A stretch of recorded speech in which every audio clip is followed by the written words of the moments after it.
Hello. Would you believe it's the 1st of December and I've still not needed to take any steps to protect my Musa Basjoo, the green bananas at the back of this border. This is my exotic tropical border, which many of you have seen before. I did a few weeks ago take out the Ensete ventricosum morillii because I was just a little bit too worried about that. But I needn't have done it, could have still been in there because we've not had any frost yet. I also took out the Ensete hiniba. Those are safely stored in a loft above my garage. I am going to do something about these Musa Basjoo today though, because frost is forecast in the next few weeks, and quite a hard frost by all accounts. And in reality, what you could probably do, provided you stop the rootstock underground from freezing, you could probably get away with it with these Musa Basjoo because they are quite hardy plants. But what I want to do is I want to protect what we know as the trunk, but it isn't a trunk. I'll tell you a bit more about that, because if I can protect that trunk, that will give me next year's height, and we might start off from here and reach even further up that wall next season. Now, I mentioned the fact that it's not really a trunk. This is a herb.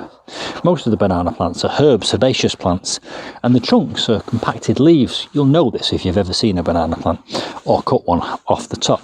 The compacted leaves, and they compact together to form a pseudo trunk or a pseudo stem, but it's not a trunk or a stem at all, it's just leaves. And the problem with leaves is they're made up of millions of little cells, and if you know anything about biology, you know that those cells are full of water.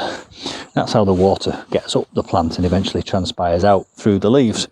But if those cells of water freeze, then the water inside them expands and the ice crystals pop or rupture the cells, and it would just destroy the trunk or the stem. So what I'm going to do today is I'm going to try and protect the stems. I will be removing a lot of these leaves because these will die down in the frost anyway, and that should give it a head start next year. I'm also going to mulch it. A couple of other things about this border. I've got lots of cannas in this border. I'm going to leave those in this year. It's the first time I've ever done that, but we seem to be getting milder and milder winters, so there's about 15 or 20 cannas in here. I'm just going to leave them, mulch them heavily and hope for the best. It's quite a sheltered area, this. The cottage is there, 2 walls here, and there's not much of a wind comes through that gap, and it's protected from the frost really. That's my neighbour's kitchen there, so there's probably some ambient heat coming through there in the winter time. I've got a Colocasia esculenta there. Now I've got 25 that I've already dug up, so those are my insurance policy, but that one there, I'm going to risk it. Again, I'm going to mulch it and see if it survives this winter, because if we have a really mild winter, it might just survive. There's my tetrapanics, that can stay in the ground, that's going to be fine. Look at this here. A canna musifolia, look how tall it is and look how big these leaves are. Unfortunately, it won't survive above the ground, but I hope the roots underground under a mulch will survive. Now, somebody did ask me about gingers. There's a ginger here at my feet. What am I going to do to protect that? Again, nothing. I'm just going to leave it in the ground and mulch it. There's a ginger there and I've got another one over there. I know it's a risk. I know I'm taking a chance, but I'm hopeful that if I get enough mulch on that, it will survive through the winter. Let me get back to these Musa Basjoo. I bought this insulation from B&Q. What I like about this is it's made out of recycled plastic bottles, which number one makes me feel good about the environment, but also it's very woolly and it's got great insulating properties, but it doesn't absorb water, so it's not going to sit there around the trunk sodden, which could then freeze. It's going to stay relatively dry. So I'm going to wrap that around each trunk, tie it with a bit of string, and then I'm going to, because it's slightly more aesthetically pleasing, wrap that in this weed fabric. Now, you could actually use horticultural fleece. There's nothing wrong with either of these alternatives. What you mustn't do is use anything that's not breathable. Both these are breathable membranes, because the problem with using something that's not breathable is you'll end up with a build-up of condensation on the inside, and that condensation could then cause these pseudo stems to rot back. And it wouldn't be a major problem if they did, because you'd still end up getting new shoots from the earth next spring, but you would lose this height. One of my objectives is to fill that wall with banana leaves. So that's what I'm going to do today. Wrap each stem in this, hide it with this, tie it up with a bit of string. Unfortunately, I'm going to cut most of the leaves off. I'll probably leave one leaf in the top of each one. And I'm also going to chop back this black canna here. What a shame. I'm going to show you one of these leaves. Isn't it absolutely stunning? It's in my way and it will die back, so it would probably be dead in a couple of weeks anyway. But look at that. Look at those leaves there. Incidentally, I've just reminded myself of something. Just off camera, I'll just go and get it. This little device here, I've got two of these, you get two in a packet. It's a little thermometer and it also measures the humidity. And it connects to your phone by Bluetooth.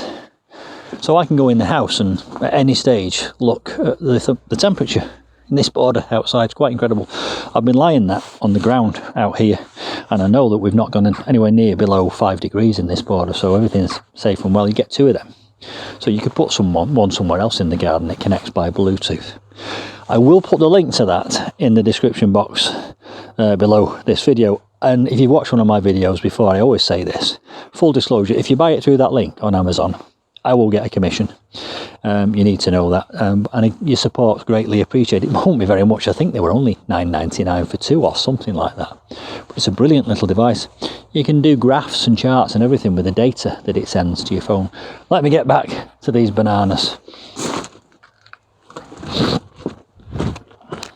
I've also got some sewing scissors here because I find these, again I bought these off Amazon, sewing scissors. I find these are much better for cutting this sort of thing than my normal kitchen scissors. My kitchen scissors have got a little cutaway here in the corner, which I think is for cutting stems of flowers, and gets in the way of cutting. These are brilliant, these. Very, very sharp though. You have to watch your fingers when you're using these. I'll put the link again in the description box below this video. I bought them off Amazon. Let's get on with the job in hand, and let's start off by cutting these canners out. I will be mulching these canners very heavily, and I'm pretty sure that they will survive, and all that green material will go on my compost, and next year it can go back on this border and feed the growth next year. It's quite a virtuous cycle, that, isn't it? Next, you can probably see the stems now of the Musa Basjoo. I want to avoid standing on some of these smaller plants. I've got a little colocasia pink china down here. Can you see it?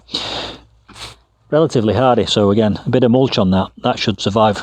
The leaves are starting to go. It's not getting enough light or enough heat. So I'm just going to take the outer leaves off these Musa Basjoos. I'm using the bread knife out of the kitchen again. I always sneak it out and then give it a good wash and sneak it back in again. So there we are. Look, you can see what we're dealing with now. I've got 2 to my left and 3 to my right. All these came from one, and actual fact, at the base of some of these you can see some little baby ones starting to creep up. They're not going to survive the winter, but they might start again next spring. What I'll do is I'll demonstrate what I'm going to do on all 5 with this slightly bigger one here. Quite a firm, solid trunk, that.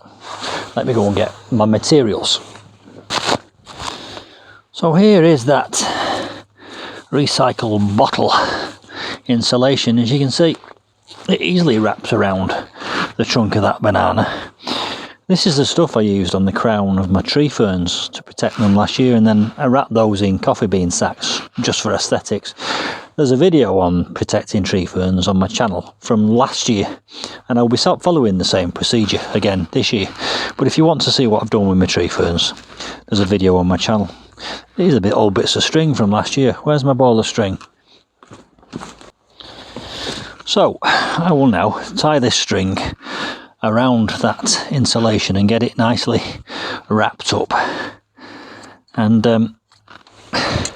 my dad was a butcher, you know, and I remember him wrapping joints of beef up with string, and he had this way of doing it which was quite brilliant, but I'm afraid I'm nowhere near as dexterous as he was when he was butchering. So what you can see there, I'm just drawing that tightly in and tying a little knot in it. I'll just put one on to hold it in place, and then I can deal with the other bits of string in a minute. Well, my dad used to do this thing where he'd tie at one end and then do a funny thing like a knot and then move along a bit.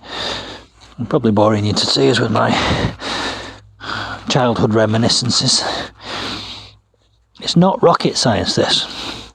We're just protecting this pseudo stem from the worst rigours of the frost that we might get this year. So let's just wrap that again around, tie it so it's nice and tight.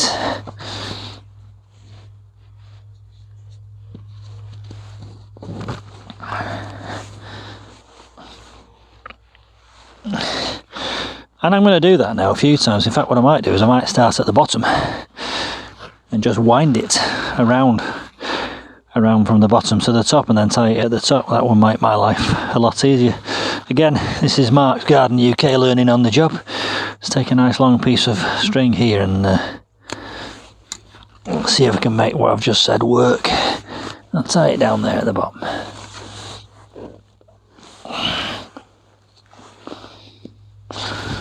So much string in my own way here. Let's just cut some of these, snip some of these old bits off here.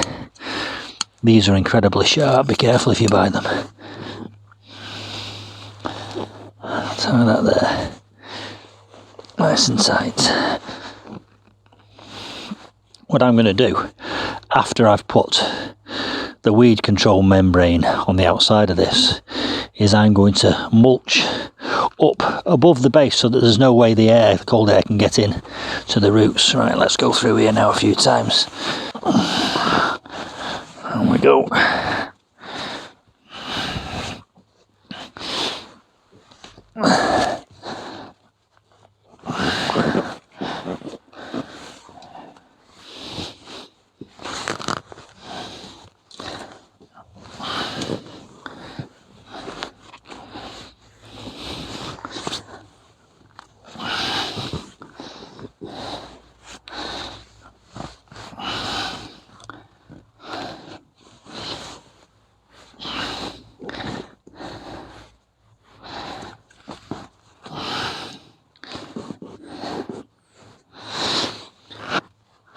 Doesn't look half bad, that, does it? And what I have found when I'm working with string is it's quite difficult to tie knots with gloves on. So I'm just going to whip these gloves off whilst I tie this in up at the top. Don't forget, this is going to have another piece of weed control membrane on the outside of it, so that will give it some more rigidity and protection. Gloves back on, and then I'll go and get some weed control membrane. So, now then, let's see what we can do with this. I mean, it just makes that white fabric disappear, doesn't it? It just looks slightly more aesthetically pleasing. I'm really just getting a measure of how much I need here, so I'm just going to wrap it round. And I want it to overlap a little, so I've got plenty of the stuff. And then I shall use these wonderful scissors to great effect. They are brilliant, they're incredibly sharp.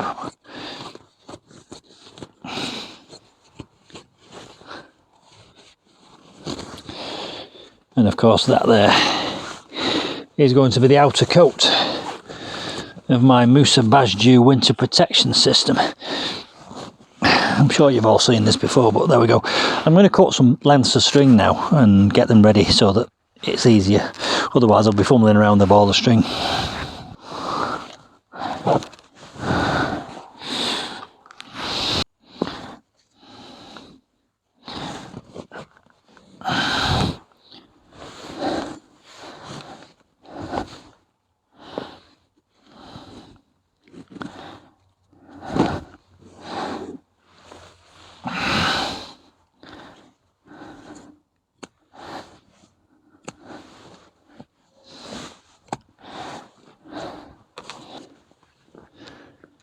So that's the trunk of one protected. I've got 1, 2, 3, 4 more to do.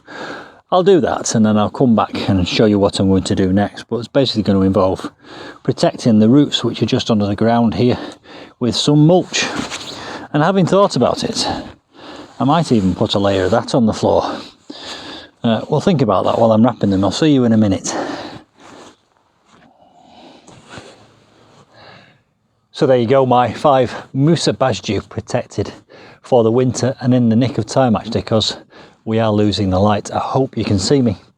2 to my left, and there's actually 3 in one bundle here. I managed to get the weed control membrane around all three of these, although they are wrapped individually inside that.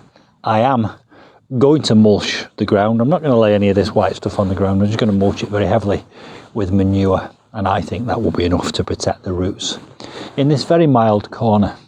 Hope that's been useful and interesting. Good luck with your Musa Basjoo, and I'll see you soon.